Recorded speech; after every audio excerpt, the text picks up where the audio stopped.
insomnia, aches and pains, bowel problems. Good afternoon, Earth. This is Adam Sturch broadcasting from the Mushroom Ranch in Taos, New Mexico, At that point, working on oil painting angels and umbrellas. Anna fits that Alright, I'm just going to start with some coloration on this central flower here. Noted in the 1952 psychoanalytic study. Got some bright pinks mixed up, and going for sort of a glowing pink with a bright yellow, and then he pulls on my a bright yellow ring right about there, and then a very vividly red interior. See how far we can get. My sister, who I think is a bitch, says, "Hey, that's his problem. He had a million choices and chances." We went through an hysterical scene with him a year and a half ago when I asked him to go into respite care for 1 month. He'd been in the hospital, and I had been at the hospital all day, every day, sitting there for hours and hours and hours. He came out, and I felt like I was having a nervous breakdown from looking after him. I pulled the cancer card, the big card, and said, "Dad, look, with the social workers and everyone, I've had cancer, and I have to look after myself. I cannot look after you like this. Please," I'm crying by this point because I am the crier in the family, "please stay here for 1 month." He said, "No, why should I? I don't want to." The social worker and the head of the program are saying to him, "Mr. W, no one wants to come into a senior's home. Could you do it for your daughter? Look at your daughter. She's crying and is really having a hard time. She needs time with her husband. She needs a break." "No, I won't," he said. "Why should I?" When I had my double mastectomy, I asked my brothers and sisters if they would look after Dad for a while. "I can't have him over for dinner for a couple of months," I told them. "I need to recover." Within 10 days, he was here for dinner because no one else was looking after him. And nobody even notices. What you've assumed toward your dad is a maternal role, which is also why you've been taken for granted. Mother is taken for granted. Mother is like the world. She's just supposed to be there and provide. Absolutely. My brother does the same thing. I'm my brother's mother as well. When he phones, my kids say, "Uncle Don must have a problem because he's phoning again." He suffers from depression. He goes through relationships like you wouldn't believe. He's here day and night when there's a problem. Then he won't return my phone calls for months. He can't be bothered. He came once, the whole time I had chemotherapy. I sat down with him about a year and a half after my diagnosis and my chemo was over. That was my first experience with trying to say what I needed really clearly. I said, "Don, I need something from you. When I go to the cancer clinic for checkups, I need you to ask me how it came out. It's really important to me. I need you to ask me what happened when I went." He leaned back and said, "I need something from you too," and launched into this long thing about his relationship with this girl that was breaking up. I just sat there and thought that he just didn't get it at all. You're right. At some point I realized I'm Mom. Anna felt repeatedly abandoned by her mother, who favored her older sister. "I didn't have a mom. My mom checked out," she says, "and basically didn't like me, so I really couldn't afford to lose my dad too. Kids are smart enough to understand they need a parent, and my father loved me the wrong way." From adolescence on, Anna noticed her father casting undisguised sexual glances at her, particularly at her breasts. I picked up something from him which I spent most of my life denying until I got into some counseling. He didn't, as far as I know, do anything, but he wanted to. He looked. There was a sexual intensity that for an 11 or 12-year-old girl, I'm hypersensitive to anything coming from men, anything. But for a young woman to let herself believe that her father feels like that is really hard. I mean, Christ almighty, you make a million excuses for why it's not real. My sister, though, there's no way she would ever show up in a t-shirt when Dad was around. My father is probably the only person who doesn't know I've had my breast removed, because I've never told him. I don't think anyone else is going to. He knows I had an operation that was cancer-related. He asked Steve, Anna's second husband, "Is this something to do with the breast?" And Steve said, "Yes, it's a continuation of the previous thing." Dad has never said anything to me. Through my chemo, he was so ignorant and shitty to me. He'd come in the front door and say, "Go put your wig on. You don't look pretty." I'd say, "You know what? I'm really, really sick, and I just rolled out of bed to answer this door." Only I wouldn't say it calmly like that. I'd get hysterical. I was driving him home recently, and he said, "I've got to speak to you about something. I know you're not the person I should tell, but I have no one else." Then he launches into this thing, he's 82 years old, about how his girlfriend doesn't want to have sex with him. Men have needs. That's something he taught me early.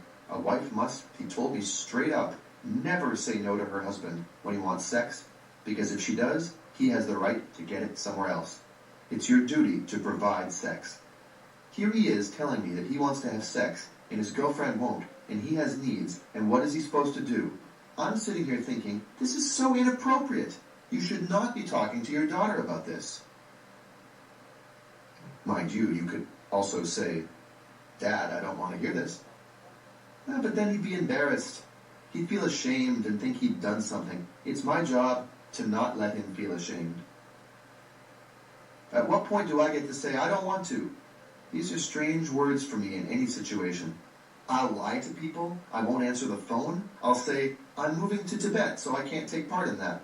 I'll do anything but say, "I don't want to." And when there's no lie that comes to mind, I just take it all on. The straightforward connection between childhood experience and adult stress has been missed by so many researchers over so many years that one almost begins to wonder if the oversight is deliberate.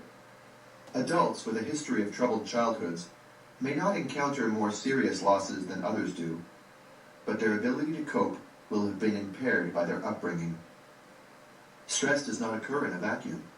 The same external event will have greatly varied physiological impact, depending on who is experiencing it. The death of a family member will be processed in a markedly different way by someone who is emotionally well integrated and in a supportive relationship than it will be by a person who is alone or, like Anna prior to her therapy, tormented by chronic guilt due to childhood conditioning. One person whose true childhood history would likely be missed on self-administered questionnaires of breast cancer patients is former U.S. First Lady Betty Ford. Mrs. Ford has written courageously in her autobiography, The Times of My Life, about her alcoholism and her efforts at healing after a family intervention by her husband, her children, and others. She has been equally forthright in revealing her diagnosis and treatment for breast cancer, but, it appears from her published accounts, when it comes to her childhood, she is still wearing rose-colored glasses. She is typical of the person who represses her own feelings in order to preserve a sense of idyllic relationship with the parent. Betty Ford, married to a decent but ambitious politician whose career dominated her life, was emotionally deprived in her spousal relationship. I probably encouraged my husband to drink. He was such a reserved man, it was difficult for him even to tell me he loved me. He had proposed by saying, "I'd like to marry you." For many years, she suffered from what were clearly stress-related low back pains, diagnosed as osteoarthritis and treated with painkillers and tranquilizers. She also drank heavily to soothe physical and emotional pain. Ford describes herself as filled with self-doubt and unable to assert herself. I was convinced that the more important Jerry became, the less important I became. And the more I allowed myself to become a doormat, I knew I was a doormat to the kids, the more self-pity overwhelmed me. Hadn't I once been somebody in this world? Underneath, I guess I didn't really believe I had been somebody. My career with Martha Graham hadn't been a huge success. I had talent as a dancer, but I wasn't a great dancer, and my confidence had always been shaky. I couldn't accept that people liked me for myself, and I was self-conscious that I didn't have a college degree. Uneducated, no Pavlova, and not half the woman my mother had been. I was measuring myself against impossible ideals, Martha or my mother, and coming up short. That's a good recipe for alcoholism.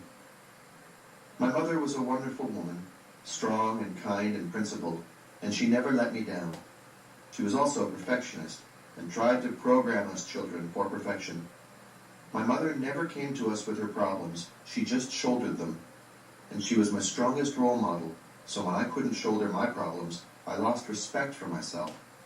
No matter how hard I tried, I couldn't measure up to my own expectations. The former First Lady seems blind to her own disclosures here, about the way she experienced her childhood, about how her relationship with her mother, and no doubt with her father, of whom she says very little, shaped her personality and coping style. She does not see that surrendering herself to her husband's needs and expectations, becoming a doormat, resulted from childhood conditioning. The emotional repression, the harsh self-judgment, and the perfectionism Betty Ford acquired as a child, through no fault of her own, are more than a good recipe for alcoholism. They are also a good recipe for cancer of the breast. Chapter 6. You are part of this too, Mom. In Lock Me Up or Let Me Go, her second book of memoirs, Betty Krawchuk writes about the death from breast cancer of her 27-year-old daughter, Barbara Ellen. The last migraine I had was in the palliative care unit almost 3 years ago, when the doctor in charge told me that I should tell Barbara Ellen it was okay for her to die. She wants your permission to die, he said gently. We were in a private room reserved especially for people like me, the most wretched people of the earth. To hell with that, I flung at him, shocked and horrified at the very suggestion. She doesn't have my permission to die. I forbid it. I had broken down at that point and was sobbing wildly. The doctor waited patiently. He was used to this reaction. That was his job. Mrs. Krawchuk, I think you understand that Barbara Ellen's suffering will simply increase now by the hour. She is not suffering. She has the butterfly in her arm. She talked to her sisters and her father this morning. She saw friends just yesterday. She was talking to her little boy and hugging him. That was a gift she gave loved ones, to tell everyone goodbye. You're the only one she hasn't told goodbye. She wants to do this now. She wants your permission to leave. Oh, please don't. Who do you think you are? God? How do you know this is the hour of her death? And then I was reduced to begging. Give me a few more days, please. Please put the IV back in. She doesn't want it. You have to be strong enough to give your daughter what she needs right now. She needs you to help her, to let her go. That's the only way you can help her now, to let her go. The headache was so bad I thought I might expire before Barbara Ellen did. But I didn't. By the following evening, I had recuperated enough to tell my daughter that if she was tired of being sick and wanted to go, I would no longer try to keep her. She held my hand and told me she would wait for me wherever it was that she was going. And she died that morning, in my arms, her sister Marion holding her too, her father also by her side. I was the palliative physician in that scene. I well recall Barbara Ellen, huddled in her hospital bed under the window, in the first room on the right of the hall as you entered the ward from the elevator. Slight to begin with, she had been reduced to waif-like size by her terminal cancer. She said very little, and she seemed sad. I had no knowledge of her history, except for the essential details of her disease. She had been diagnosed with inflammatory breast cancer, a type that strikes young women and has a dismally poor prognosis. She had elected to refuse all conventional medical treatment. Not an entirely unreasonable decision, considering her diagnosis, but highly unusual. Such decisions always involve more than the bare medical facts, and my sense was that this young woman felt quite isolated, had felt that way all her life. At times I just wanted to cradle and comfort her in my arms, as one would an infant or small child. I had talked with Barbara Ellen after morning rounds on the day Betty depicts in her memoir. How much longer do I have? She asked. Not long. How does it feel to you? I've had enough. Are you giving me anything to keep me alive? Only the IV. Without the fluids, you would die in a day or two. Would you like us to stop it? My mother couldn't handle that. I get the feeling you always took care of her in some ways, so it may be difficult for you to do what you want now. But you don't need to take care of her anymore. What would you do if you just took care of yourself? I would take out the IV. I respect your mother's feelings. This is extremely hard on a parent. I can only imagine how unbearably difficult. But you are my patient here, and my primary responsibility is to you. If you wish, I will speak with her. Recently, Betty Krawchuk and I met again to talk about her daughter's life and death. We had conversed briefly after Barbara Ellen died, when Betty was grieving and attempting to comprehend why her daughter had died so much before her time. I had recounted for her my understanding about the possible connection between a stressful early childhood and an increased risk for the later development of cancer. Soon afterwards, I received in the mail a copy of her first volume of memoirs, Clackwat, The Sound of My Heart. Inside the cover was this inscription: "Herewith my book. It explains something of my relationship with my daughter, who died of breast cancer April 30th in your unit." Having read that book, I hoped Betty would agree to be interviewed for When the Body Says No. As it turned out, Betty had been thinking of me, having just written the passage quoted above. She was interested in learning more about my perspective and hoped I might help her understand better some of the things Barbara Ellen had said in the last 6 months of her life. It was no ordinary discussion Betty and I had. But Betty is no ordinary woman. She is well known in British Columbia and beyond for her activism in environmental causes. The title of her first book refers to an internationally renowned rainforest preserve on the west coast, Clackwat Sound, threatened some years ago by logging interests. In September 2001, 73-year-old Betty was incarcerated 4.5 months for criminal contempt of court following another logging protest. Although Clackwat is mostly about Betty's experiences as an environmental crusader, she also gives a vivid and honest history of her personal life. With 4 husbands and 8 children, she's had an eventful life. Now Betty acts as surrogate mother to Barbara Ellen's son, Julian, who was only 2 when his mother passed away. Barbara Ellen gave vent to frequent expressions of deep anger at her mother in the final 6 months before she died. It is that anger Betty was still struggling to understand.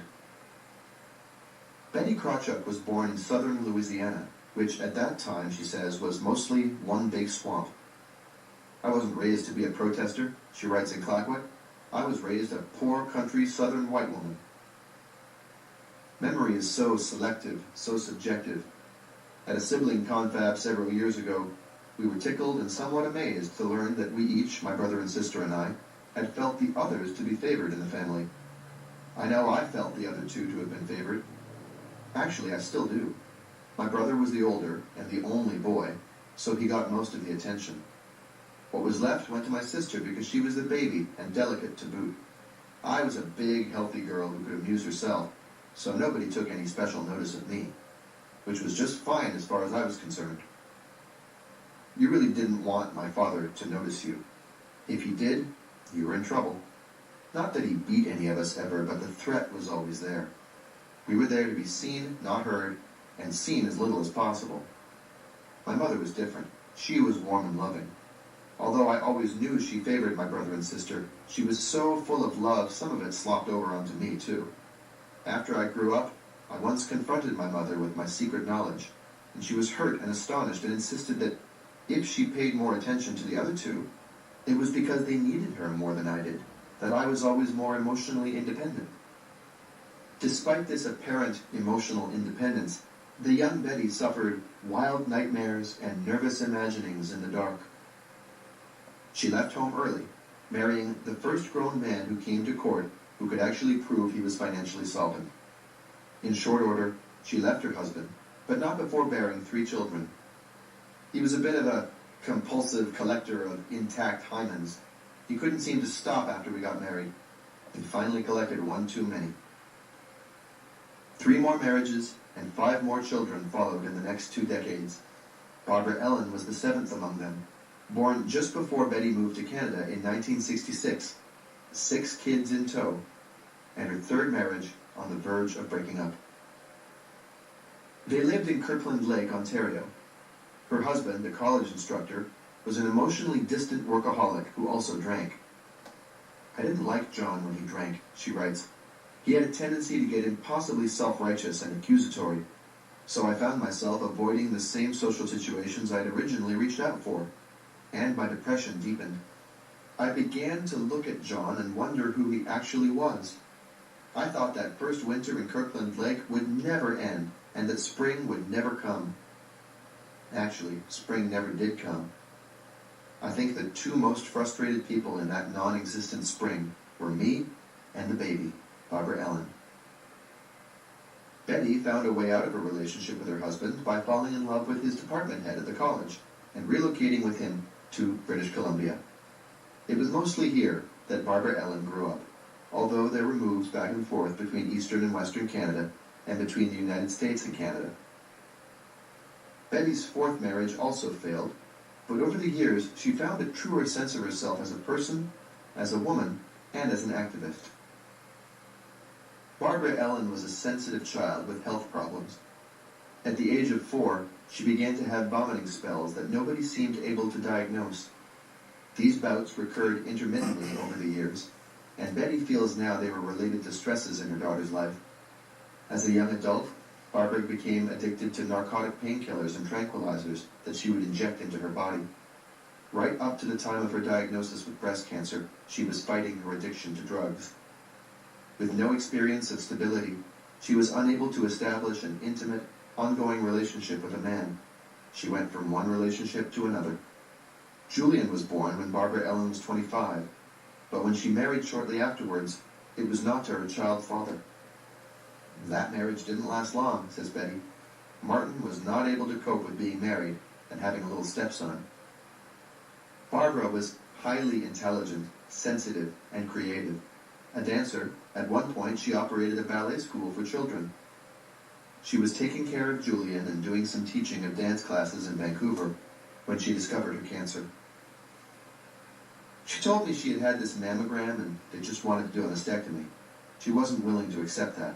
Barbara had a keen intellect. She researched all the materials on the kind of cancer she had and investigated the treatment outcomes among her age group in the US and Canada. She didn't like the way it looked. I am not going to go through all that, she said. I don't want to be sick. I don't want to be mutilated. I don't want all this chemo stuff.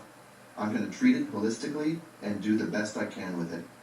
She asked that John and I support her decision and try not to interfere. How was that for you? It was horrible. Immediately I wanted to do something. I tried to pressure her to look at some other options, and then she was just very, very angry and adamant and yelled at me. She'd never yelled at me before. She was angry with me the whole last, I would say, 6 months of her life. Before, she wouldn't stay mad. When she was angry with me, she would just say, "Okay, Mom, you want to think that? You think that." And she'd slam her door or something. But that would be it.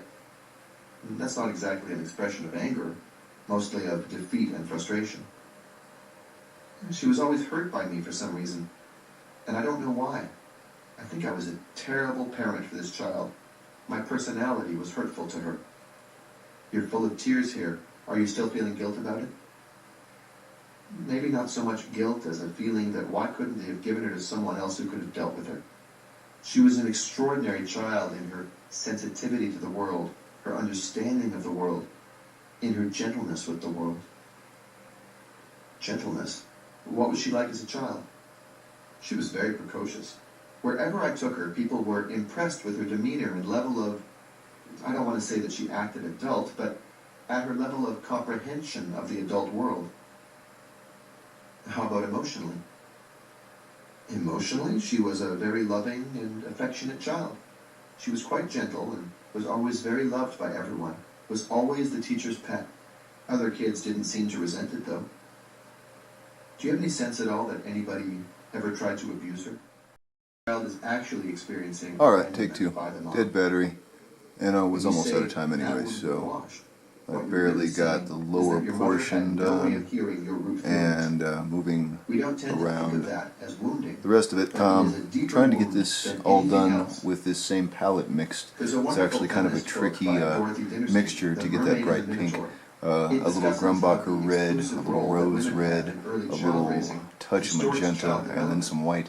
And trying to balance that out and match it again could be tricky. So see how far we can get before this one runs out. And since Gabor is on, or Gabor's audiobook is on the background, they'll probably block it off of YouTube anyway, so this will probably be a Facebook exclusive if they don't mute it as well. So anyway, here we go. The animosity that I feel for my father is nothing compared with what my sister and brother felt. They both hated my father so much. We were talking about my father, and my mother came into the room and she said, "You know, when you kids talk about your father, I've always felt angry with you because your father was a good man." She also said, "I don't think I paid enough attention to any of you. If I had to do it over again, I would pay more attention to all of you and less to Daddy." Perhaps, but she may not realize that he got the attention that he demanded. Had he had less, he would have made her suffer for it. It was Barbara Ellen and her aunt who died of an overdose, and her alcoholic uncle, and her brave mother, Betty, and all Betty's children who, to one degree or another, suffered for the demanding immaturity of Betty's father and for the lack of true assertiveness by her mother. And these parents, too, were suffering and carrying the burden of generations. There is no one to blame, but there are generations on generations who had lived to bear a part in the genesis of Barbara Ellen's breast cancer. Chapter 7. Stress, Hormones, Repression, and Cancer. The large majority of lung cancers are caused by carcinogens and tumor promoters ingested via cigarette smoking, says the 12th edition of Harrison's Principles of Internal Medicine. The statement is scientifically incorrect, despite the truth it contains. Smoking no more causes cancer of the lung than being thrown into deep water causes drowning. Fatal as immersion in deep water can be to the unprotected non-swimmer, for someone who swims well or is equipped with a life jacket, it poses little risk. A combination of factors is necessary to cause drowning. It is the same with lung cancer. Smoking vastly increases the risk of cancer, not only of the lung, but also of the bladder, the throat, and other organs. But logic alone tells us that it cannot, by itself, cause any of these malignancies. If A causes B, then every time A is present, B should follow. If B does not follow A consistently, then A cannot, by itself, be the cause of B, even if in most cases it might be a major and perhaps necessary contributing factor. If smoking caused lung cancer, every smoker would develop the disease. Several decades ago, David Kisson, a British chest surgeon, reported that patients with lung cancer were frequently characterized by a tendency to bottle up emotions. In a number of studies, Kisson supported his clinical impressions that people with lung cancer have poor and restricted outlets for the expression of emotion as compared with non-malignancy lung patients and normal controls. The risk of lung cancer, Kisson found, was 5 times higher in men who lacked the ability to express emotion effectively.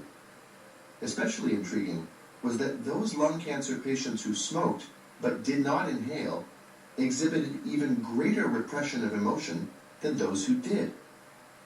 Kisson's observations implied that emotional repression works synergistically with smoking in the causation of lung cancer.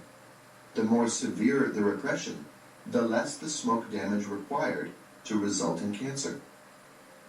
Kisson's insights were confirmed in spectacular fashion by a prospective study German, Dutch, and Serbian researchers conducted over a 10-year period in Crvenka in the former Yugoslavia. The purpose of the study was to investigate the relationship of psychosocial risk factors to mortality. Crvenka, an industrial town of about 14,000 inhabitants, was chosen partly because it was known to have a high mortality rate and partly because its stable population base permitted easier follow-up. Nearly 10% of the town's inhabitants were selected, about 1,000 men and 400 women. Each was interviewed in 1965-66, with a 109-item questionnaire that delineated such risk factors as adverse life events, a sense of long-lasting hopelessness, and a hyper-rational, non-emotional coping style. Physical parameters like cholesterol levels, weight, blood pressure, and smoking history were also recorded. People with already diagnosed disease were excluded from the research project. By 1976, 10 years later, over 600 of the study participants had died of cancer, heart disease, stroke, or other causes. The single greatest risk factor for death, and especially for cancer death, was what the researchers called rationality and anti-emotionality, or RA. The 11 questions identifying RA measured a single trait, the repression of anger. Indeed, cancer incidence was some 40 times higher in those who answered positively to 10 or 11 of the questions for RA than in the remaining subjects, who answered positively to about 3 questions on average. We found that smokers had no incidence of lung cancer unless they also had RA scores of 10 or 11, suggesting that any effect of smoking on the lung is essentially limited to a susceptible minority. These findings do not absolve tobacco products or cigarette manufacturers of responsibility in the prevalence of lung cancer. On the contrary, all the 38 people in the Cervenka study who died of lung cancer had been smokers. The results indicated that for lung cancer to occur, tobacco alone is not enough. Emotional repression must somehow potentiate the effects of smoke damage on the body. But how? Physiological influences make a decisive biological contribution to the onset of malignant disease through the interconnections linking the components of the body's stress apparatus, the nerves, the hormonal glands, the immune system, and the brain centers where emotions are perceived and processed. Biologic and psychological activity are not independent. Each represents the functioning of a supersystem whose components can no longer be thought of as separate or autonomous mechanisms. The past quarter century of scientific inquiry has supplanted the traditional Western medical view of a split between body and mind, with a truer, more unitary perspective. Candace Pert, a leading American researcher, has written that the conceptual division between the sciences of immunology, endocrinology, and psychology neuroscience is a historical artifact. Psychoneuroimmunology, or more comprehensively and accurately, psychoneuroimmunoendocrinology, is the name of the discipline that studies the interrelated functions of the organs and glands that regulate our behavior and physiological balance. The brain, nervous system, immune organs and immune cells, and the endocrine glands are joined together through several pathways. As more research is done, more links are likely to be discovered. The combined task of this psychoneuroimmunoendocrine PNI system is to ensure the development, survival, and reproduction of each organism. The acronym PNI more commonly refers to the science of psychoneuroimmunoendocrinology. For convenience reasons, I use it here to describe the physiological system that science studies. It is tedious for both writer and reader to keep spelling out the word psychoneuroimmunoendocrine. The interconnections among the components of the PNI system enable it to recognize potential threats from within or without, and to respond with behaviors and biochemical changes coordinated to maximize safety at minimal cost. The various parts of the PNI supersystem are wired together by nervous system connections, some of them only recently identified. For example, the immune centers, previously thought of as acted on only by hormones, are extensively supplied with nerves. The so-called primary immune organs are the bone marrow and the thymus gland, located in the upper chest in front of the heart. Immune cells maturing in the bone marrow or in the thymus travel to the secondary lymph organs, including the spleen and the lymph glands. Fibers issuing from the central nervous system supply both primary and secondary lymph organs, allowing instant communication from the brain to the immune system. The hormone-producing endocrine glands are also directly wired to the central nervous system. Thus, the brain can talk directly to the thyroid and adrenal glands, or to the testes and ovaries and other organs. In turn, the hormones from the endocrine glands and substances produced by the immune cells directly affect brain activity. Chemicals from all these sources attach to receptors on the surfaces of brain cells, thereby influencing the organism's behavior. We have all had the experience described in medical language as sickness behavior, which illustrates the action of immune products on the brain. A group of chemicals called cytokines, secreted by immune cells, can induce the feelings that prompt us to call in sick to our workplace: fever, loss of appetite, fatigue, and increased need for sleep. Distressing as they are, such rapid adaptations are designed to conserve energy, helping us to overcome illness. Inappropriate secretion of the same substances, however, would interfere with normal functioning, for example, by causing excessive fatigue or chronic fatigue. It is astonishing to learn that lymph cells and other white blood cells are capable of manufacturing nearly all the hormones and messenger substances produced in the brain and nervous system. Even endorphins, the body's intrinsic morphine-like mood-altering chemicals and painkillers, can be secreted by lymphocytes. And these immune cells also have on their surfaces receptors for the hormones and other molecules originating in the brain. In short, in addition to the unifying network of nerve fibers that wire together the various components of the PNI supersystem, there is also constant biochemical crosstalk among them. The myriad products they can each send to or receive from the others enable them all to speak and understand the same molecular language and to respond, each in its own way, to the same signals. The PNI system is like a giant switchboard, always alight with coordinated messages coming in from all directions and going out to all directions at the same time. It follows, too, that whatever short-term or chronic stimulus acts on any one part of the PNI system, it has the potential to affect the other parts as well. What makes possible the versatile, interactive functions of the PNI system? A microscopic look would reveal numerous receptor sites on the surface of each cell to which the common molecular messengers can bind. As Candace Pert reports, a typical nerve cell, or neuron, may have millions of receptors on its surface. If you were to assign a different color to each of the receptors that scientists have identified, the average cell surface would appear as a multicolored mosaic of at least 70 different hues, 50,000 of one type of receptor, 10,000 of another, 100,000 of a third, and so forth. The messenger molecules and most of the hormones are made of amino acids, the basic building blocks of protein. They are called peptides, the technical name for longer chains of amino acids. None of these chemicals are restricted to any one area or organ of the body.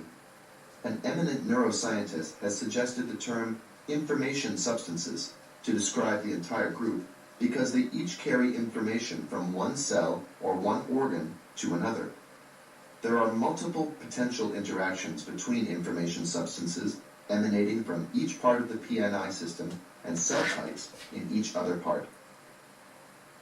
The hub of the PNI system is the hypothalamic pituitary adrenal nexus, the HPA axis.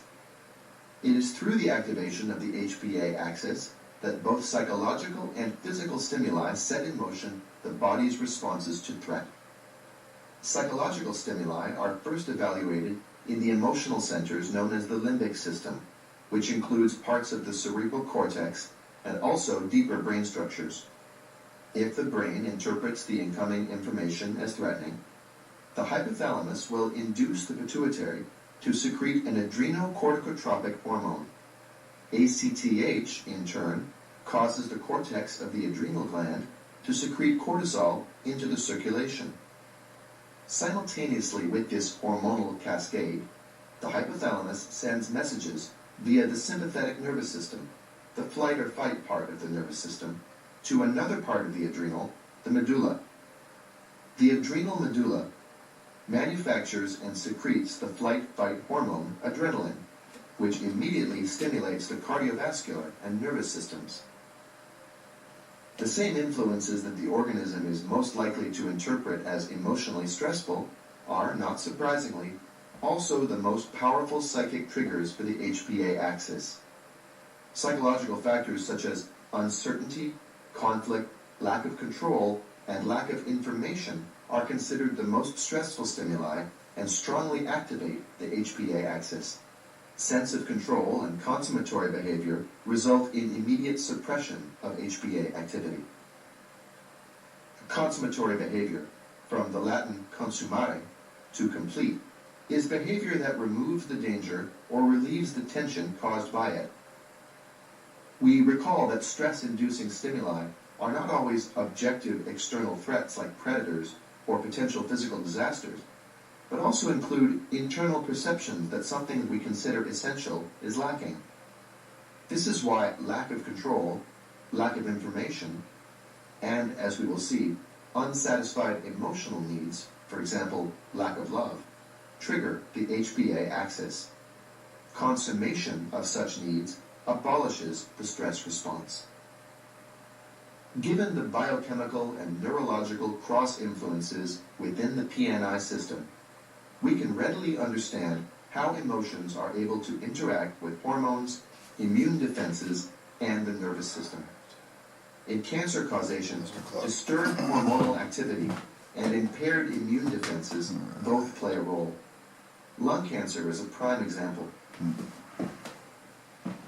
The mechanistic view holds that cancer results from damage to the DNA of a cell by some noxious substance, for example, tobacco breakdown products.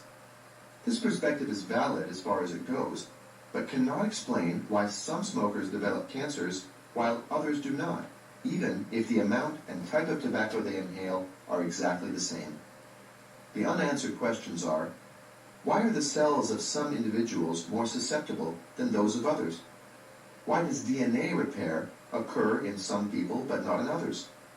Why do the immune system and other defenses keep cancer at bay in some people but not in others?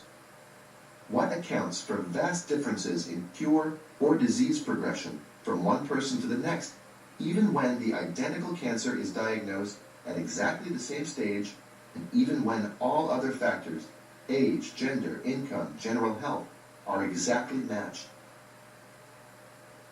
Genetic variations may explain these issues in some cancers, although, as we have seen with breast cancer, in the majority of people, heredity does not play a role in cancer causation.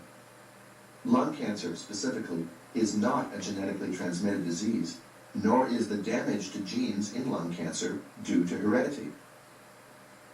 The development of any malignancy progresses through several stages, the first of which is initiation, the process by which a normal cell becomes transformed into an abnormal one. Cancer may be seen as a disease of cell replication. The normal processes of cell division and cell death are somehow subverted.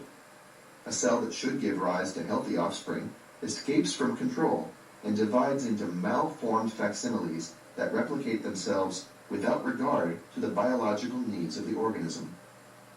With millions of cells dying or being formed in the body every day, natural accident would, by itself, lead to a great number of spontaneous, abnormal transformations. It's a fact that every one of us has a number of tiny cancerous tumors growing in our bodies at every moment, writes Candace Pert. Tobacco smoke has a directly damaging effect on the genetic material of lung cells. It has been estimated that for the initiation of cancer, lung cells have to acquire as many as 10 separate lesions or points of damage on their DNA. Yet, no matter where in the body, such genomic damage seldom leads to tumor formation. This is principally due to the fact that most primary lesions are transient and are readily eliminated by DNA repair or cell death. In other words, DNA repairs itself, or the cell dies without replicating its damaged genetic material, which, no doubt, accounts for the fact that most smokers do not develop clinical lung cancer. When cancer does arise, either DNA repair or the normal process of cell death must have failed. In a 1999 review of psychological effects on lung cancer, researchers from the Ohio State University College of Medicine wrote, "Faulty DNA repair is associated with an increased incidence of cancer. Stress may alter these DNA repair mechanisms. For example, in one study, lymphocytes from psychiatric inpatients with higher depressive symptoms demonstrated impairment in their ability to repair cellular DNA damaged by exposure to X-irradiation, X-rays. Impaired DNA repair has also been documented in studies of stressed laboratory animals." Apoptosis is the scientific term for the physiologically regulated death necessary for the maintenance of healthy tissues. Apoptosis ensures normal tissue turnover, culling older cells with weakened genetic material, leaving room for their healthy and vigorous offspring. Dysregulated apoptosis contributes to many pathologies, including tumor production, autoimmune and immunodeficiency diseases, and neurodegenerative disorders. Steroid hormones released through the activity of the HPA axis help regulate apoptosis in a number of ways. Habitual repression of emotion leaves a person in a situation of chronic stress, and chronic stress creates an unnatural biochemical milieu in the body. Perpetually abnormal steroid hormone levels can interfere with normal programmed cell death. Also participating in cell death are natural killer cells. Depression, a mental state in which repression of anger dominates emotional functioning, interacts with cigarette smoking to lower the activity of NK cells. In short, for cancer causation, it is not enough that DNA damage occur. Also necessary are failure of DNA repair and/or an impairment of regulated cell death. Stress and the repression of emotion can negatively affect both of those processes. The findings of the Cervenka investigators and of the British surgeon David Kisson make physiological sense when we consider the first stage of malignant transformation, that of initiation. A two-part article published in the Canadian Medical Association Journal in 1996 reviewed the role of the PNI system in health and disease. In healthy people, noted the authors, neuroimmune mechanisms provide host defense against infection, injury, cancer, and control immune and inflammatory reactions, which preempt disease. Disease, in other words, is not a simple result of some external attack, but develops in a vulnerable host in whom the internal environment has become disordered. Subsequent phases of cancerous change are promotion and progression. Having escaped the normal regulatory mechanisms that should have prevented their survival, the newly malignant cells continue to divide, leading to the formation of a tumor. At this stage, tumor growth can be inhibited or supported by the body's internal environment. The PNI supersystem comes into play. Acting chiefly through hormonal regulation by the HPA axis, it creates a milieu in the body tissues that is either receptive or hostile to the growth and spread of cancer. The chronic psychological status of the individual may play an important role either in facilitating tumor promotion or in dampening or accentuating the impacts of environmental stress. Dr. Mark E. Lippman, head of the Breast Cancer Section, Medicine Branch, National Cancer Institute, Bethesda, Maryland, has written, "The human endocrine system provides one critical mediator of interaction between psyche and tumor. It seems inescapable that psychic factors which can evoke endocrine changes will have effects on actual tumor biology. The effect of hormones on the growth and spread of cancer is twofold. First, many tumors are directly hormone dependent, or they arise in organs intimately involved in hormonal interactions, such as the ovaries or the testes. Hormone-dependent cancer cells bear on their membranes receptors for various hormones capable of promoting cell growth, One example of a hormone-dependent cancer is that of the breast. All right. It is generally understood that many breast cancers are estrogen-dependent. This being the There's only a couple of minutes left on this estrogen-blocking drug tamoxifen. memory segment, so I'm pretty happy with that progress. I think if I do one or two more sessions here, I can get all of the petals that are bright pink in, save the yellow and the interior red for the next session. So I'm going to cut it here and then splice all these together and have probably a long process movie today, but I'd like to get these petals in, so stay tuned for next session. Suicidal gesture. Alright, so here we go, take 3. At least someone cares about me. Moving on to the upper portion of the flower. Even after her symptoms of ovarian cancer. Alright, starting to come along pretty nicely though. I like the pink is adequate, and the glow is starting to get there. I think I will put an aura around it, but I would like to keep it fairly realistic and less gestural. Do I take magnesium citrate? What about the coffee enema? Transcendental. Do I do Which, the abdominal is massage sort or of the one and the colonic? same, but you know what I mean. Do I It's tell like the doctors? not to have such an exaggerated aura as I've done in previous pictures. Okay, so, Eastern medicine up my that butt. took...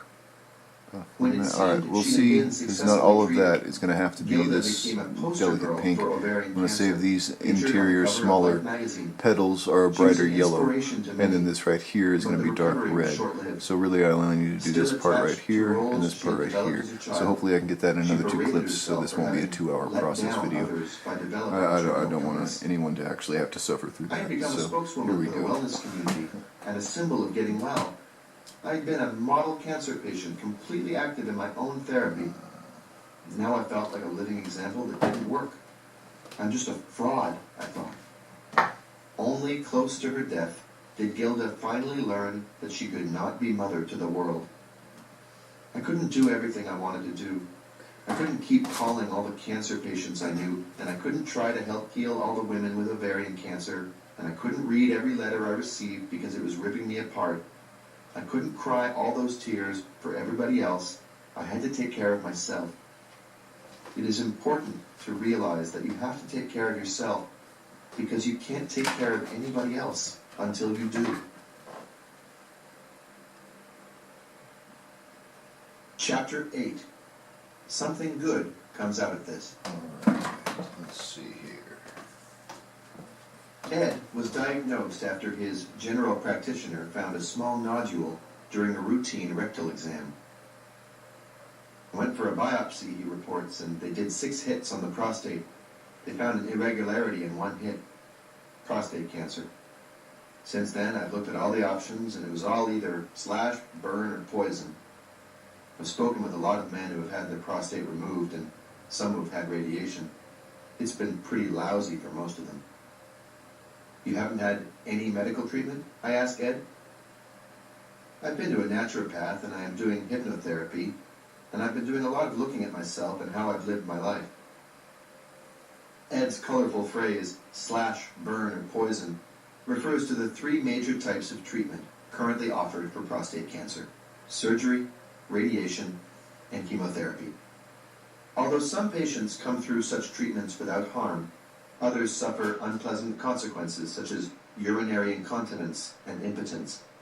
A review of over 100,000 prostatectomy cases published in 1999 concluded that complications and readmission after prostatectomy are substantially more common than previously recognized.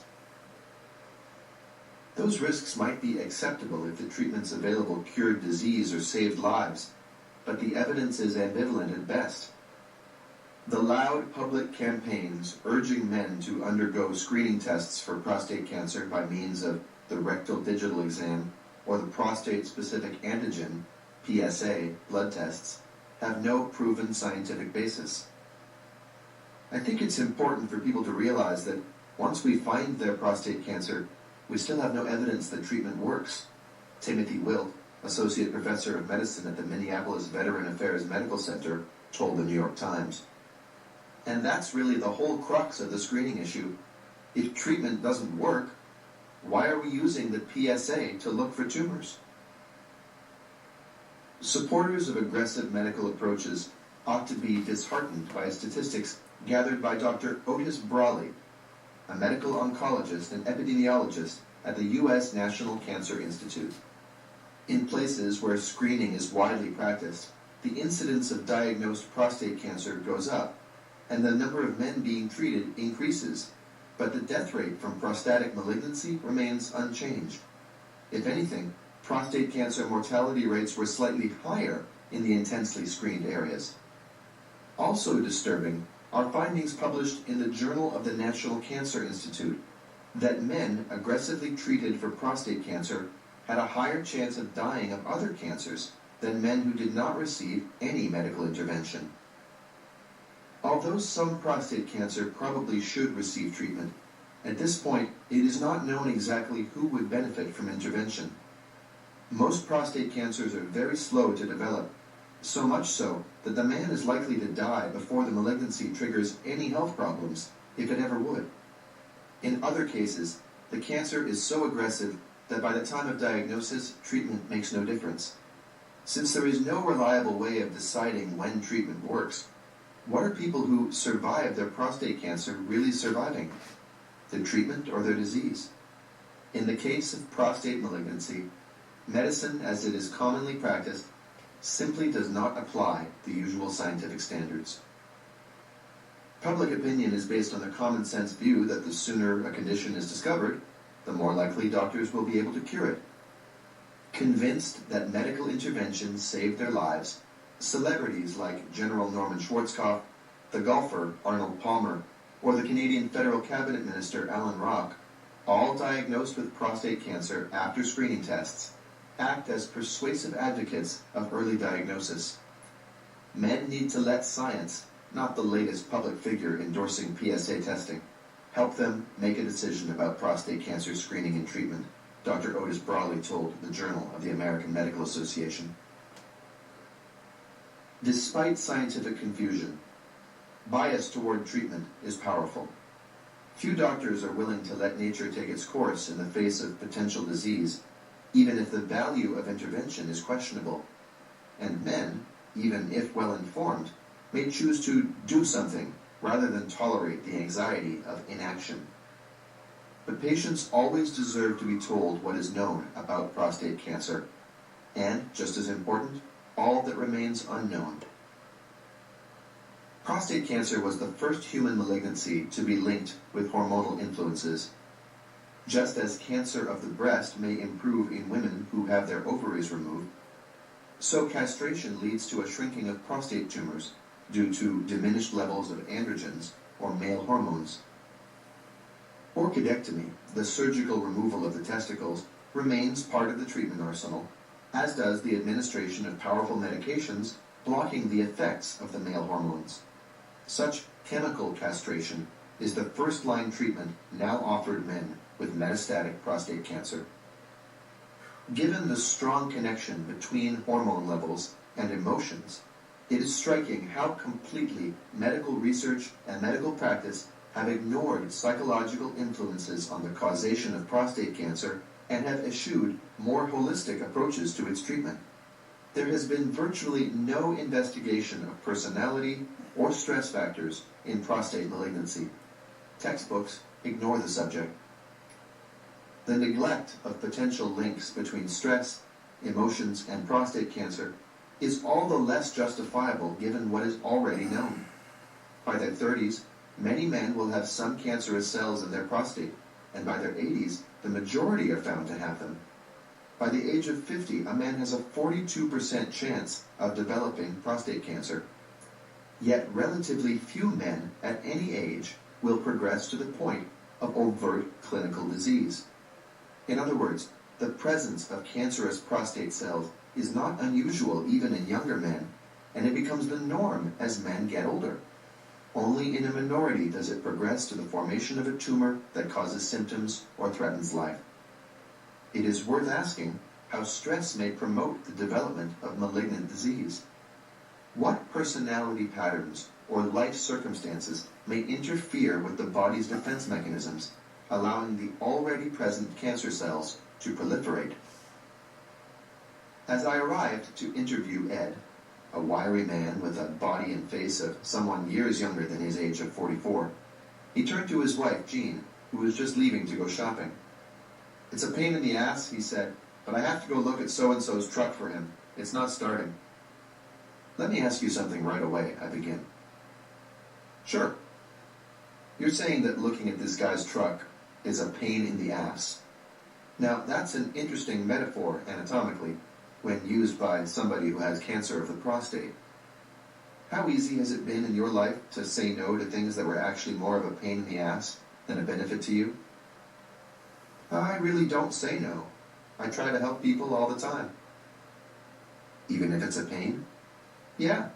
Even if it's not the greatest time for me, or I should be doing other things that are more important for me, I like to help people out." "What happens if you don't?" "I feel bad about it. Guilty." Ed, leader of a country music band, used to do cocaine, mescaline, and marijuana. 2 or 3 joints a day my whole youth. A problem for me ever since my childhood has been alcohol. Ed tells me about his first adult relationship, which lasted 10 years.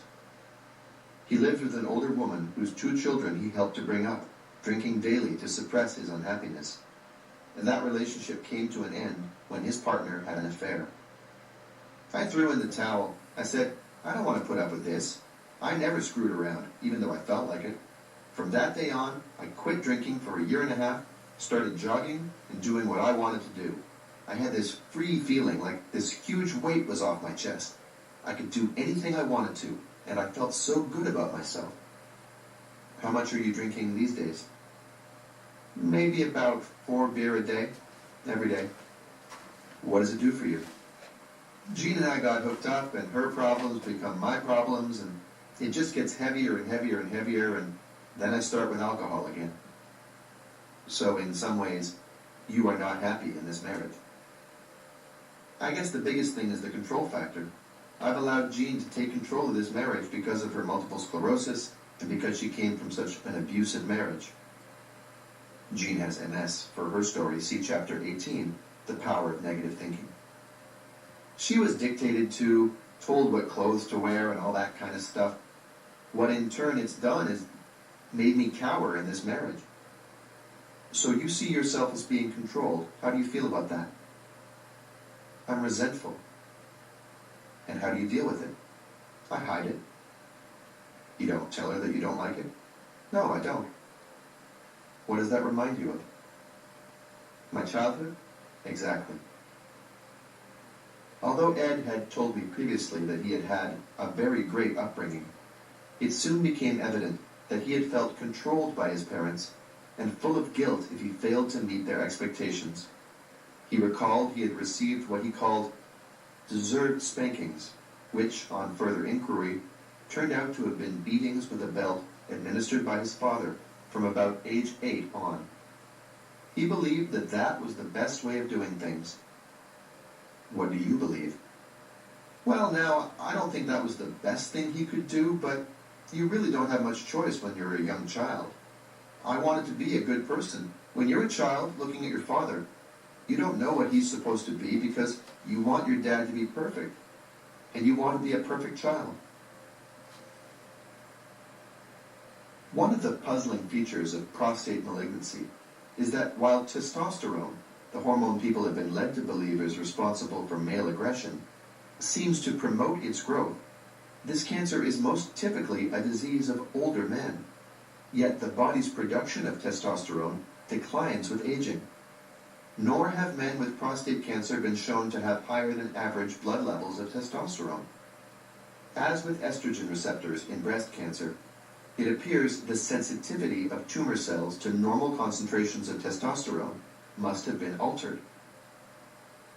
Like hormone secretion by the adrenal glands and the ovaries, the synthesis of testosterone by the testicles is under the complex feedback control of the hypothalamic pituitary system in the brain.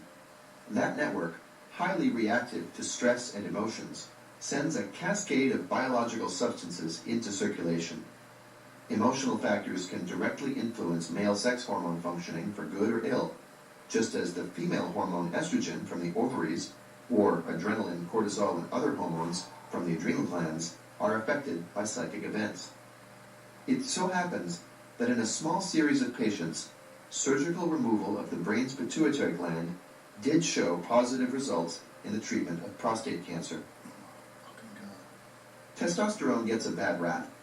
If one wishes to compliment a woman's self-confidence or assertiveness, one will assert that she has balls. A Canadian columnist wrote in praise of Margaret Thatcher, the iron-willed, or merciless, depending on one's vantage point, former British Prime Minister, that she had 10 times more testosterone than the men. Meanwhile, male destructiveness and hostile aggression are frequently blamed on testosterone. In actual fact, high levels of the hormone are more an effect than a cause. Victory or defeat was shown to alter not only the hormonal balance, but even the brain cells in a species of fish, the African cichlid. In defeat, the fish's hypothalamic cells shrink with consequent declines in reproductive hormones and shrinkage of the testes. If the situation is manipulated to permit defeated fish to become dominant, there is a dramatic growth of the cells in the hypothalamus that produce a gonadotropin-releasing hormone, GRH, which stimulates the pituitary to produce hormones that act on the testes. The testes, in turn, will now increase in size, and the fish's sperm counts will improve. Most importantly, this research has clearly demonstrated that it is the behavioral changes, i.e. the attainment of dominant status, that lead to the subsequent physiologic changes. As highly evolved creatures, we may like to believe that our gonadal functioning is not as readily susceptible to life's ups and downs as that of the lowly African cichlid. In fact, human hormone levels, like those in our African fish, may follow rather than precede changes in dominance relationships. Professor James Dabbs, a social psychologist at Georgia State University in Atlanta, has researched the interaction of testosterone and behavior. According to a report in the New York Times, after reviewing his nearly 40 studies, he has concluded that while testosterone does increase libido, there is no proof it causes aggression. On the other hand, there is proof that emotional states can rapidly alter testosterone production. Dr. Dabbs tested fans before and immediately after the 1994 World Cup of Soccer final between Italy and Brazil, in what Dr. Dabbs considers proof of the axiom, basking in reflected glory. 10 minutes left. Testosterone levels swelled among the victorious Brazilians and sank among the dejected Italians. Not surprisingly then, gonadal function is affected by psychological states in both men and women. In depressed men, the secretion of testosterone and other hormones connected with sexual functioning were found to be significantly diminished. A hormone-dependent malignancy like that of the prostate may be highly susceptible to biochemical influences related to stress and emotional states. Cancer of the prostate is the second commonest malignancy of men. Only cancer of the lung occurs more frequently. Calculations vary, but in the United States in 1996, as many as 317,000 new cases were estimated, and about 41,000 deaths. About 20,000 new cases are diagnosed in Canada each year. Japanese men migrating to Hawaii and the continental United States were found to have a higher incidence of the disease than those natives of the country who stayed in Japan, over 2.5 times as great. Yet, on autopsies of men without clinical disease, similar rates of inactive malignant cells were found regardless of geography. The question then is, why do these inactive cells develop into cancerous tumors in one environment, but not in another? There are highly suggestive epidemiological findings to indicate that stress crucially influences who will and who will not suffer illness and death from prostate cancer. Family history increases the risk for prostate cancer, but it is not a major factor in most instances. No specific cancer-inducing environmental agents have been identified comparable to, say, cigarettes and lung cancer. Saturated fats may play a role, Given the wide geographic variation, so may genetic influences. The disease is most prevalent in the Scandinavian countries, least in Asia. The single racial ethnic group at highest risk in the world are African Americans, among whom prostate cancer is twice as common as among the U.S. white population. African American men have a poorer survival rate than whites for all stages of prostate cancer when the cancer is diagnosed at younger ages. One could ascribe this higher death rate to the reduced access to medical care generally available to lower middle class and working class people in the U.S. health system. However, the racial differences in prostate malignancy cut across class lines. In any case, greater access to medical care has not so far been shown to have any positive effect on survival. We could possibly attempt to explain the difference in death rates by referring to genetic factors, except that American blacks experience prostate cancer at a 6-fold rate compared with black men in Nigeria. Here too, the presence of clinically silent prostate cancer cells is the same in the two groups. Now, if environmental factors such as caloric intake were responsible for the development of the disease, one would not expect much difference in the death rate between American whites and blacks. As it stands, only about 10% of the black-white variation in cancer rate has been estimated to be due to the intake of saturated fats. If, on the other hand, genetic influences were decisive, disease rates between blacks in the U.S. and Nigeria ought to be much higher. The historical, social, and economic position of black people in U.S. society has undermined cohesion in black communities and black families, and has imposed greater psychological stress on African Americans than their Caucasian fellow citizens, or than blacks in Africa find themselves under. There is a parallel here in the higher occurrence of elevated blood pressure among American blacks. Hypertension is a condition clearly related to stress. In an analogous example, the rates of an autoimmune disease, rheumatoid arthritis, suffered by blacks in South Africa under apartheid, increased as they migrated to the city from their native villages, even if in strict financial terms they may have gained by the move. The major factor would seem to be the psychological pressures of living in an environment where official racism directly and overtly deprived people of autonomy and dignity, while it uprooted people from their traditional family and social supports. A finding consistent with what we have seen elsewhere in relationship to disease and emotional isolation is that men who are currently married, compared with men who are divorced or widowed, are less likely to be diagnosed with prostate cancer. While I was not able to find in the literature any other investigation specific to prostate cancer and psychological factors, one study did look at men who had greater dependency needs than a comparable group. That is, men who were less able to experience themselves as individuated, self-reliant adults. This study concluded that dependent men were more likely to develop a number of diseases, including prostate and other cancers. What would be the practical implications if a holistic perspective gained more research? Alright, so I'm going to cut that there and then splice together another segment in which I hope to be able to finish the upper portion right there. Stay tuned for take 4. Take 4, here we go. The New England Journal of Medicine warned against such foolishness, pointing out that the message was inconsistent with current scientific evidence and thinking within the medical community. Second, we would not subject tens of thousands of men to invasive and potentially harmful surgery and other equally unproven interventions without fully informing them of the uncertainty that shrouds the treatment of prostate cancer. A holistic approach that places the person at the center rather than the blood test or the pathology report takes into account an individual life history. It encourages people to examine carefully each of the stresses they face, both those in their environment and those generated internally. In this scenario, the diagnosis of prostate cancer could serve as a wake-up call rather than simply a threat.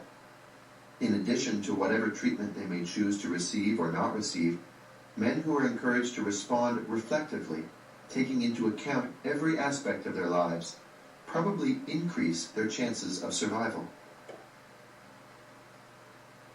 A transformation appears to have affected Rudy Giuliani, diagnosed with prostate cancer in April 2000, in the midst of his Senate race against Hillary Clinton. The former mayor of New York City has been described as a driven man, a robo-mayor immune to fatigue, fear, or self-doubt, who lived and breathed the work ethic. He completely identified with his role, slept only 4 hours a day, and worked most of the other 20.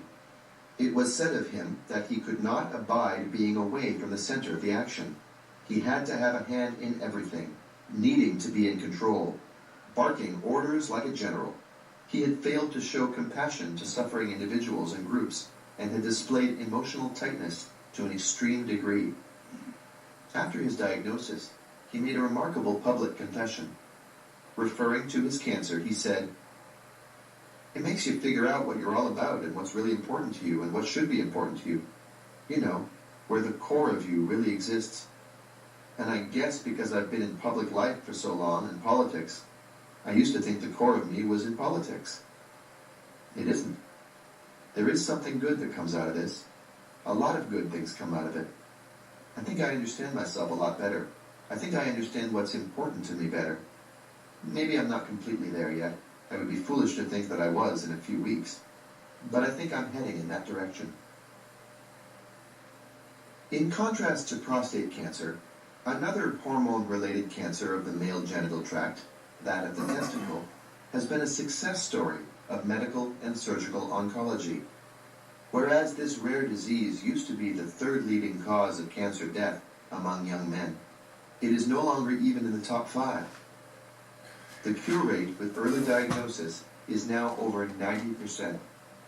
As the remarkable story of the quadruple Tour de France champion Lance Armstrong demonstrates, even men with advanced metastatic disease have hope of full recovery with a judicious combination of surgery, radiation, or chemotherapy, and determination.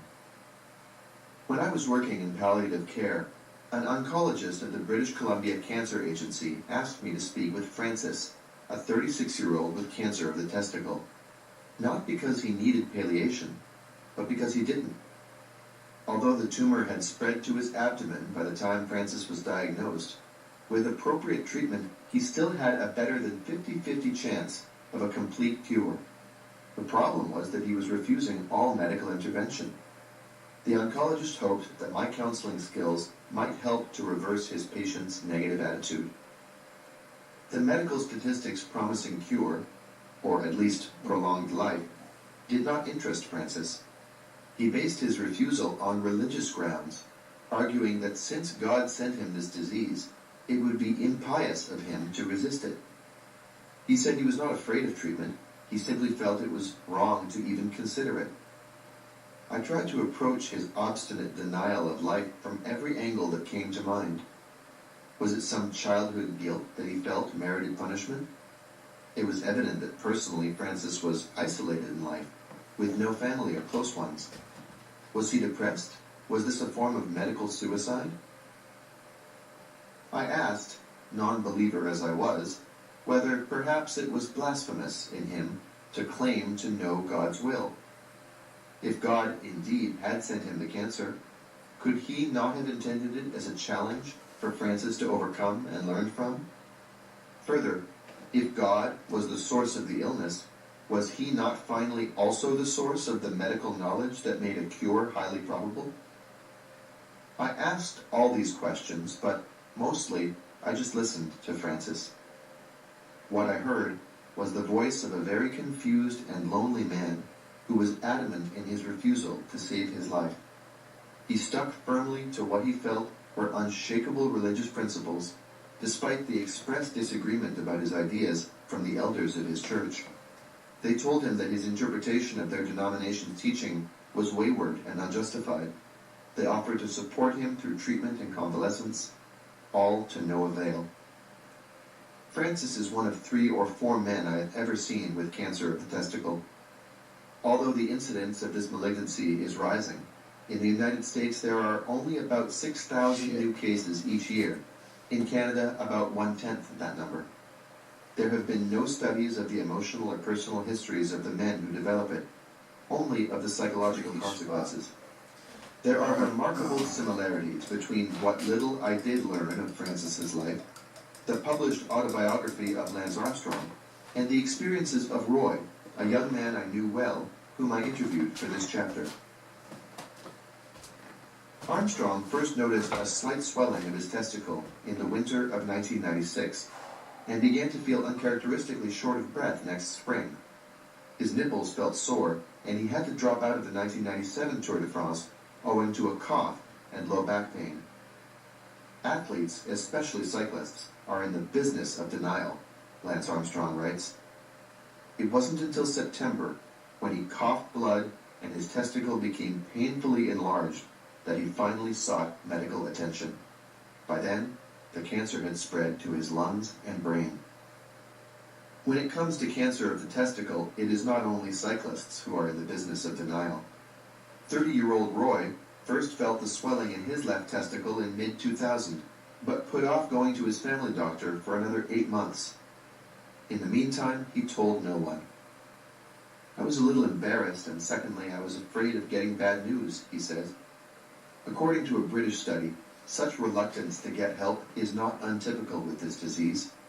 Delayed diagnosis is common, but is more often due to delay in seeking medical advice than to delay in the correct diagnosis being made by the physician.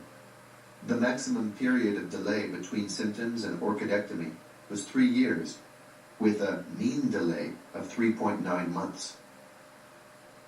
It may be that young men are simply loath to accept that there is anything wrong with them, particularly with their sexual organs.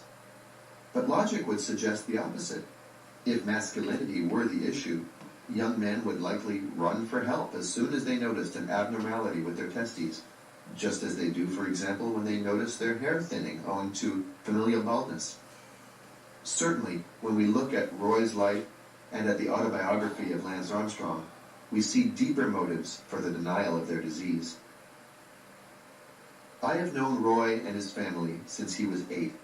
I was their doctor for 20 years, until I left my practice in 2000. I discovered that Roy had been treated for testicular cancer when I dropped in for a quick visit to my old office a few months ago. By happenstance, it was the same afternoon Roy was there for a checkup.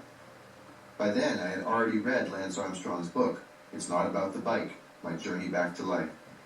The parallels in the lives of Roy and Lance were eerie. Perhaps the similarities in their response to disease were more than coincidental. Long before his cancer, Armstrong had developed a pattern of emotional repression. One of his close friends described him as kind of like an iceberg. There's a peak, but there is so much more below the surface.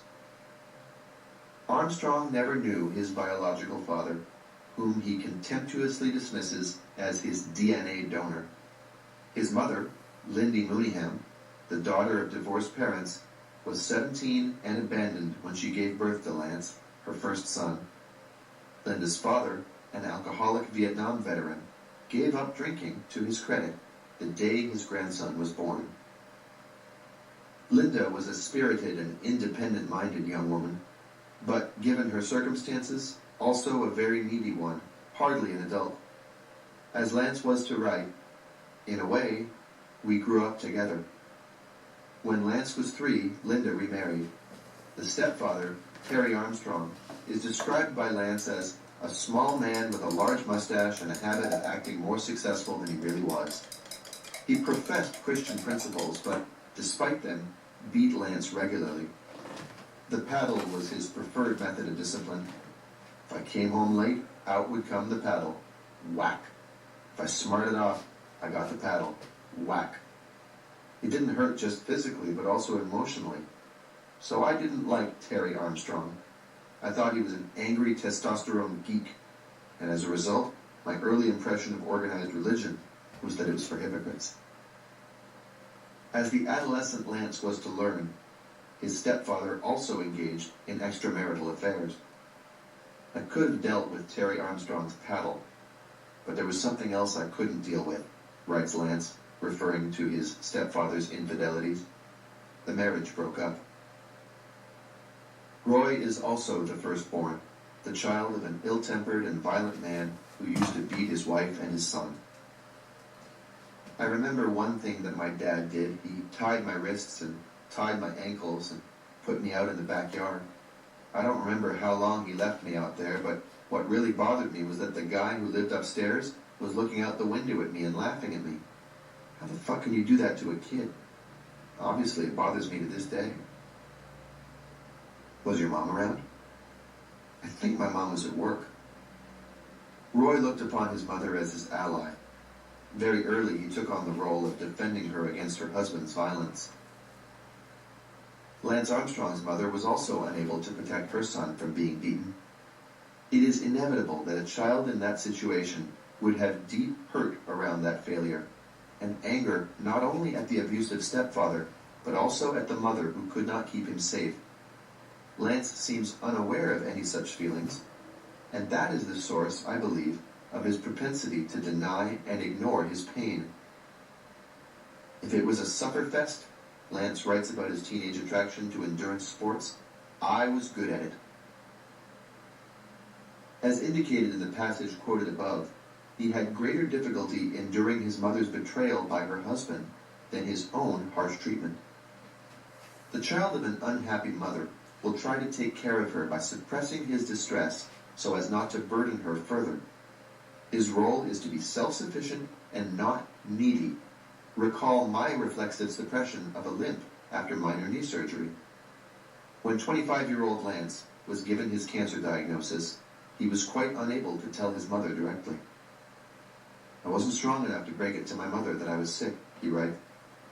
He accepted the offer of a close friend to inform her on his behalf. Linda rose to the challenge with great strength, love, and courage, supporting Lance through the nightmare of a highly uncertain prognosis, the bewildering difficulties of making the appropriate treatment decisions, and the travails of brain surgery and chemotherapy. Her son's automatic reflex to protect her was rooted not in their adult realities, but in the childhood experiences that had programmed his coping style. The result of Roy's childhood relationship with his parents, he says, was that in the past I've always seemed to put other people's happiness before my own. My self-esteem was very low, so I thought so got 14 socially minutes that if I made others happy, then they and would just a accept handful me. of petals. I think we can pull that off. Here we go. Doing what I thought they would want me to do. How would you do that? By not being honest with myself or others, always going along with what they wanted to do, or not being honest with them if they said something that hurt. I would just let that go. A few years ago, I had a business with 2 partners. As far as I was concerned, we were all equal, but it seemed like the way they were running the show, it was all them. They were in charge. My opinion didn't matter. Things like that hurt. But I just suppressed it and kept it in and didn't say anything. I didn't know how to deal with it. The crucial difference, I believe, between Lance Armstrong and Roy on the one hand, and Francis on the other, is that the first 2 had enough love in their lives to hold on to the part of themselves that allowed for the development of a fighting spirit. Unlike Francis, they also both received powerful caring and support from family and friends when they were diagnosed. I strongly suspect that repression plays a role in the onset of testicular malignancy. It would be worthwhile for someone to undertake a study in which men with the disease were carefully interviewed about how they experienced their lives emotionally. One aspect deserving attention would be the patient's level of closeness to and identification with their mothers. There is, I don't believe coincidentally, an uncanny resemblance in looks between Lance's mother and his wife, Kik, in a photograph of the 3 of them in Armstrong's riveting memoir. One can hardly tell the 2 women apart. One of the lessons Roy spontaneously drew from his experience of cancer was to refuse to orient his behavior any longer to pleasing others without considering the cost to himself. Whatever I do now, it is definitely not to please anyone else, he says. What is going to make me happy? Is this what I want to do? I've tried it the other way in the past, and it didn't work out for me. Francis was admitted to palliative care in the end. The cancer eventually spread to his liver, causing a painful distension of that organ. He died quite soon, sooner than we doctors had anticipated. Chapter 9. Is there a cancer personality? It was late autumn of 1990 when Jimmy married Linda. The wedding took place in the chapel of Vancouver Hospital's palliative care unit, 5 days before he died of the skin cancer that had invaded his spine. The bride was 8 months pregnant. Except for his father, all Jimmy's family had gathered to witness the ceremony and to be with him in his final weeks. A month and a day after I pronounced Jimmy's death, I attended the birth of their daughter, Estelle, just as I had helped deliver Linda's 2 older children from her first marriage. Jimmy wasn't much for doctors. Although he and Linda had been together 5 years, I had met him only that summer when he visited the office with persistent back pain. It turned out to be the sign of spinal metastases from a skin cancer that had been excised from his legs some years before. The original condition, malignant melanoma, is a life-endangering tumor of melanocytes, the pigmented cells in the skin. A deadly disease with a ready tendency to spread to other organs, melanoma often strikes people in the prime of life. I did not get to know Jimmy very well, but from our first meeting, he impressed me as extraordinarily likable. He was 31 years old, polite and friendly, with sandy-colored light brown hair, blue eyes, a complexion sprinkled with freckles, and a broad, Irish, open-faced look about him. The exposure of fair-skinned individuals to ultraviolet radiation is the major physical risk factor for malignant melanoma. People of Celtic origin appear to be especially vulnerable, particularly if, like Jimmy, they have light-colored hair, freckles, and blue or gray eyes. Dark-skinned ethnic groups are at little risk for skin cancer. In Hawaii, skin cancer is 45 times less common among non-Caucasians than in Caucasians. Local dermatologists conduct a sunscreen patrol on the beaches of Vancouver in the summertime as a public service, warning sunbathers of the danger they are courting. It is unfortunate that repression is not as easily remediable a problem as inadequate sunscreen. Malignant melanoma has been the subject of some of the most persuasive research evidence linking repression and the development of cancer. Jimmy's condition deteriorated very quickly, and the chemotherapy and radiation made him feel worse. "I've had enough," he finally said. "This is crazy. I'm dying, and I don't need to be dying as sick as I am." Soon after that, his legs became paralyzed, triggering his admission to palliative care. Death followed within a few weeks. Until I left my practice 2 years ago, Linda and her children remained my patients. When I called her recently, she agreed to be interviewed for this book, as did Donna, Jimmy's older sister. I asked Linda to describe her late husband's personality. Jimmy was easygoing, laid back, and relaxed. He loved to be around people. I had to think when you asked me about what kind of stresses there were in his life. He wasn't a very stressed out kind of person. Now, he was a drinker. He had to drink pretty much every day. That's why I wouldn't marry him all those years, because of the drinking. He had beer every day, at least 4 or more. Did it change him at all? Only if he had a lot more than that. Then he became this very big, lovable bear who wanted to tell everybody how much he loved them. When he drank, he just wanted to hug people. Guys, too, like they were his big brothers. He needed to say to a guy, "You're my buddy," and then he would cry. He wasn't a violent man. He wasn't angry or frustrated. He was sad. He had a lot of sadness in him, and I don't know why. There's only one thing I can think of, some secret that he had about his father that he didn't want to tell me. He couldn't talk about it. He did not talk about his emotions. He did not share anything, really. What kind of a childhood had he had? He grew up in Halifax. He always said he was a happy kid. His parents stayed together. Both his parents were alcoholics. The father, from what I understand, drank a lot for a long time. I think the mother started when Jimmy was a teenager. As I found out later from Jimmy's sister, Donna, his senior by 2 years, their father had been a heavy drinker throughout their childhood. Donna and I had 2 conversations. I felt very comfortable with my childhood, she told me at first. My younger siblings have a different perspective, but I believe we had a very good upbringing, very happy household. Jimmy was a real little boy, a happy kid. We'd play all the time. We'd go out into the backyard and have water fights.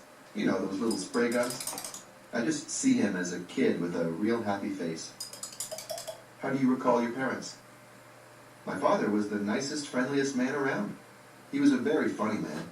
He was always joking around with us, play fighting with us, tickling. He used to mimic, used to talk like Donald Duck. People would come over and say, "Get your father to talk like a duck." He was a comical person, but you had to listen to him. Alright, so that's in on take 4 with 6 minutes remaining, not too terrible. And now the next session I can do the interior petals, which will be bright yellow, and then the interior of the blossom, the central part of the blossom, will be deep red. But that starts that anyway. I'll do some highlighting and adjusting, but that gets most of the base of the color in, so that's nice. Thank you for watching. That's Adam Sturch broadcasting from the Mushroom Mansion, Taos, New Mexico, working on oil painting angels and umbrellas. Have a good night, Earth. Except for a rare visit. He just called and said he wasn't coming home. He left a letter in his top drawer explaining